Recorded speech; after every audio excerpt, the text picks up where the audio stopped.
السلام علیکم ورحمت الله وبرکاته ملګرو د نغمې په باره کې تازه معلومات مخې ته راغلي دي ځکه چې دی وخت کې اوس ما سوشل میډیا څنګه کولو کړه نو زما مخې ته د نغمې یوه داسې غلطه ویډیو راغله زه دا غواړم چې دا ویډیو زه خپلو ملګرو سره هم شیر کړم چې تاسو هم په دې ویډیو کې ګورئ چې نن سبا نغمه په امریکا کې کوم غلط کارونه کوي نو ملګرو کو تاسو هغه ویډیو په خپلو سترګو کتل غواړئ نو مهرباني وکړئ کو تاسو سره دې وخت کې ماشومان ناستې وي نو د ځان نه ماشومان پاسوئ ځکه چې دا ویډیو د ماشومانو د کتو نه ملګرو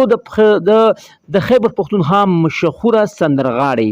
نغمه چې دا د افغانستان قندهار اوسیدونکې ده او زمونږ پښتانه د نغمې سندرې ډېرې په شوق سره اوري خو دې وخت کې نغمه خپل خاوند سره په امریکا کې ژوند هم تیروي خو چې کله هم اوس ما فیسبوک کولو کړو نو زما مخې ته د نغمې یوه داسې غلطه ویډیو راغله چې کله هم ما هغه ویډیو کتل زه ډېر سخت خفه شوم ځکه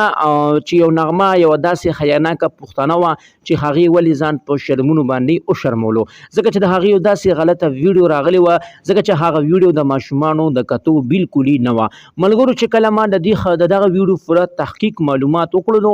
نو چې دغه کومه ویډیو په سوشل میډیا نن سبا د نغمې غلطه ویډیو چلیږي چې په امریکا کې هغه غلط کارونه کوي نو ملګرو دې کې هیڅ حقیقت نشته دی دا ټول دروغ دي ځکه چې نغمه دې وخت کې په لندن کې ده او خپل خاوند سره ژوند تیروي او هغه خپل خاوند سره ډیره خوشحاله هم ده ملګرو څه داسې د نغمې داسې مخالفین خلک هم شته چې هغه نن سبا د نغمې په ویډیو باندې یا د هغې په تصویرونو باندې ایډیټینګ کوي او هغه بدنامول غواړي ملګرو د هر چا خپله زندګي ده او هر سړی به خپل قبر ته ځي هېچا له هم نه دي پکار چې د چا په زندګۍ کې ګوتې ووهي زما د طرف نه دغه معلوماتو د دغه رنګې معلوماتو دپاره زموږ د چینل مخه در سره ضرور سبسکرایب کړئ او خوا کې ورسره ضرور د ټلۍ نشان ووهئ چې تاسو ته زموږ خبر ډېر زر در رسي السلام